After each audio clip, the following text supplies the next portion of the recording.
Pemirsa, belasan tutup drainase yang berada di beberapa titik jalan hilang diambil orang, salah satunya yang berada di kawasan Komplek Dharma Praja, tepat di samping rumah dinas Wali Kota Banjarmasin, Jalan Ayani 5 Banjarmasin Timur. Kerugian akibat hilangnya belasan tutup drainase ini diperkirakan mencapai puluhan juta rupiah. Dinas PUPR Banjarmasin pun terus mendata hilangnya penutup drainase, yang harga persatuannya mencapai 2 juta rupiah. Belasan tutup drainase yang berada di beberapa titik jalan hilang diambil orang. Salah satunya yang berada di kawasan Komplek Dharma Praja, tepat di samping rumah dinas Wali Kota Banjarmasin Jalan Ayani 5 Banjarmasin Timur.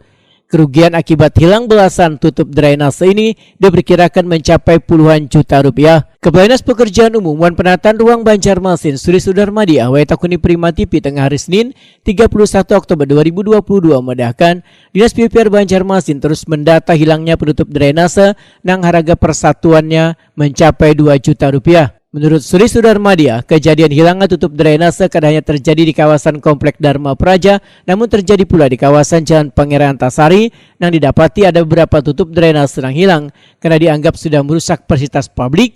Maka kehilangan ini, ujar Suri Sudarmadiah, akan segera dilaporkan ke pihak berwajib. Kedepan pihaknya akan mendiskusikan teknis desain tutup drainase tersebut dan kemungkinan akan didesain menggunakan beton dengan ramah lingkungan.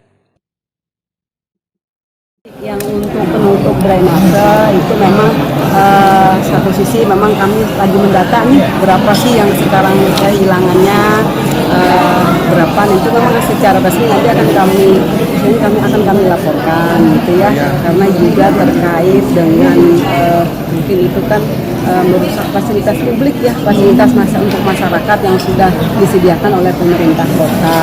Nah juga memang kedepannya juga kami akan mendiskusikan teknis desainnya gitu ya, paling tidak membuat orang kacar ya, tidak membuat jadi kacar, jadi tapi paling tidak juga harapannya desain penutup itu juga ramah lingkungan gitu ya, mudah untuk kita melakukan operasi dan pemeliharaan saluran drainase itu. Sudah dilaporkan kabupaten? Belum. Jadi memang masih proses kami detailkan, karena kita melaporkan itu tidak bisa lapor gitu aja, tidak ada apa-apa ya. Kita harus dengan data yang lengkap, kronologisnya seperti apa, agar seterusnya juga kita tidak dijadikan, tidak menjadi bahwa itu kelalaian kami, tidak gitu ya. Tapi paling tidak harapannya ke depan memang kami harap ada partisipasi masyarakat gitu ya, masyarakat ada rasa menyayangi, sehingga lalu pengen memelihara, menjaga gitu. Oh ini penting banget buat itu untuk kami gitu, untuk kita semua sih sebenarnya kayak itu.